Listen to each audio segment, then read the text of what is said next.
Hi all, welcome back to Ramees journal. ഇന്നൊരു പാർക്കിലെ നോമ്പ് തുറയാണ് കേട്ടോ. വീണ്ടും നമ്മൾ പാർക്കിൽ പോയി നോമ്പ് തുറക്കുകയാണ്. ഇവാന് കുറച്ച് ദിവസമായി നമ്മളോട് പറയുന്നു.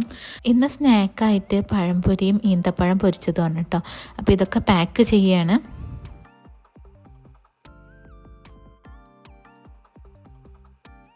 നമ്മളെന്നും നോമ്പ് തുറക്കാൻ വേണ്ടി ഫ്രൂട്ട്സൊക്കെ എടുത്ത് വെക്കുമ്പോൾ ഇവാൻ എന്നും പറയും കേട്ടോ, നമുക്ക് പാർക്കിൽ പോയി നോമ്പ് തുറക്കാൻ. അങ്ങനെ നമ്മൾ എന്നും നോമ്പ് തുറക്കാൻ വേണ്ടി പാർക്കിൽ പോകാമെന്ന് വിചാരിക്കുകയാണ് കേട്ടോ. അത് ഫ്രൂട്ട്സൊക്കെ എടുത്ത് വെച്ചു. പിന്നെ ഇയാനുൻ്റെ ഡിന്നറും എടുത്ത് വെക്കുന്നുണ്ട് കേട്ടോ.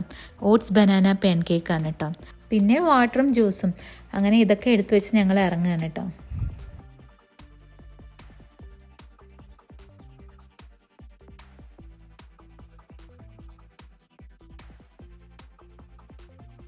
കഴിഞ്ഞ പ്രാവശ്യം നോമ്പ് തുറക്കാൻ പോയ പോലെ അല്ല കേട്ടോ. ഇപ്രാവശ്യം നമ്മൾ നല്ലോണം ലേറ്റ് ആയിട്ടുണ്ടായിരുന്നു. അതുകൊണ്ട് വേഗം പോവുകയാണ്. ഇനി എങ്ങാനും ബാങ്ക് കൊടുക്കുമോ എന്നുള്ള പേടി ഉണ്ടായിരുന്നു കേട്ടോ.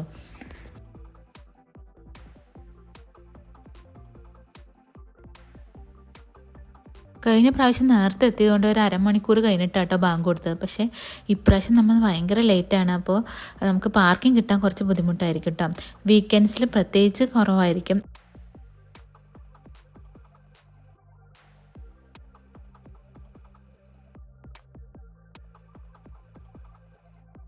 ഇതാ ഇവിടെയൊക്കെ ഫില്ലായിട്ടുണ്ട് കേട്ടോ. കഴിഞ്ഞ പ്രാവശ്യം ഈ പള്ളീൻ്റെ അടുത്തായിരുന്നു കേട്ടോ നമ്മൾ നോമ്പ് തുറക്കായിരുന്നിരുന്നത്. ഇപ്പോൾ അവിടെയൊക്കെ ഫില്ലാണ്. അപ്പോൾ നമ്മൾ നല്ലൊരു സ്പോട്ട് നോക്കുകയാണ് കേട്ടോ. അങ്ങനെ നല്ലൊരു സ്പോട്ട് കിട്ടി. നമ്മൾ അവിടെ പാർക്ക് ചെയ്ത് വേഗം ഇറങ്ങിയിട്ടോ. കാരണം ബാങ്ക് കൊടുക്കാൻ സമയമായിട്ടുണ്ടായിരുന്നു. അങ്ങനെ ഞങ്ങൾ അവിടെ ഇരുന്നതും ബാങ്ക് കൊടുത്തു. പിന്നെ അങ്ങനെ നോമ്പ് തുറന്നു കേട്ടോ. പിന്നെയാണ് നമ്മൾ ഫ്രൂട്ട്സൊക്കെ എടുത്ത് വെക്കുന്നത്. പാർക്കിൻ്റെ അടുത്ത് തന്നെ കിട്ടിയിട്ടോ.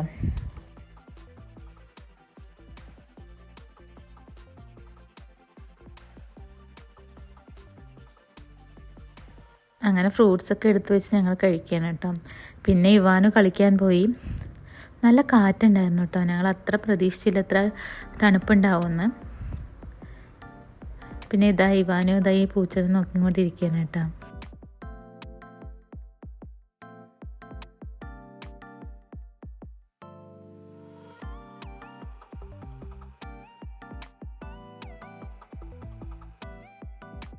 അങ്ങനെ കുറച്ച് നേരം ഇവാന് കളിച്ചു. അത് കഴിഞ്ഞ് ഞങ്ങൾ റൂമിലോട്ട് തന്നെ പോയിട്ടോ. ഇന്നും നമ്മൾ നോമ്പ് തുറന്നിട്ട് ഫുഡൊന്നും കഴിച്ചിട്ടുണ്ടായിരുന്നില്ല. നമ്മളത് പുറത്ത് പോയി കഴിക്കാമെന്ന് വിചാരിച്ചിട്ടുണ്ടായിരുന്നു കേട്ടോ. അത്താഴം കഴിക്കാമെന്നാണ് വിചാരിച്ചത്. ഒരു 11 മണിയായി ഞങ്ങൾ പുറത്തിറങ്ങിയപ്പോൾ ഇക്കാൻ്റെ ഫ്രണ്ടും ഫാമിലിയും ഉണ്ടായിരുന്നു കേട്ടോ.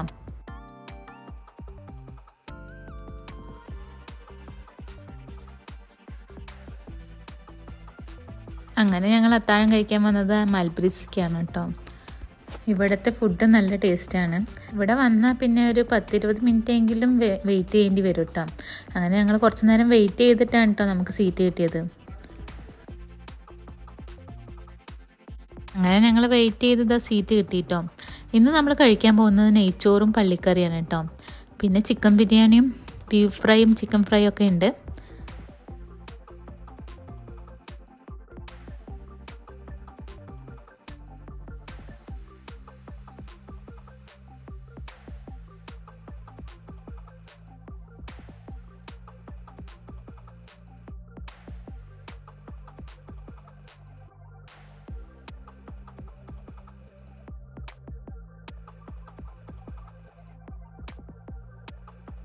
ഫുഡൊക്കെ നല്ല ടേസ്റ്റ് ഉണ്ട്. പിന്നെ അങ്ങനെ ഫുഡൊക്കെ കഴിച്ചതിന് ശേഷം ഞങ്ങൾ പാർക്കിലേക്ക് പോകാമെന്ന് വിചാരിച്ചിട്ടോ. കുട്ടികളും ഇക്കാൻ്റെ ഫ്രണ്ടിനൊരു മോനുണ്ട്. അപ്പോൾ അവർ രണ്ടുപേരും പാർക്കിൽ പോകണമെന്ന് പറഞ്ഞപ്പോൾ നമ്മൾ അങ്ങനെ അടുത്തുള്ള ഒരു പാർക്കിലേക്ക് വന്നതാട്ടോ. അങ്ങനെ അവർ കുറച്ച് നേരം അവിടെ കളിക്കുന്നുണ്ടായിരുന്നു. കളിച്ച ശേഷം ഞങ്ങൾ പിന്നെ മെല്ലെ അവിടെ നിന്ന് ഇറങ്ങി പിന്നെ അങ്ങനെ വീട്ടിലോട്ട് പോയി കേട്ടോ. അപ്പോൾ ബായ്.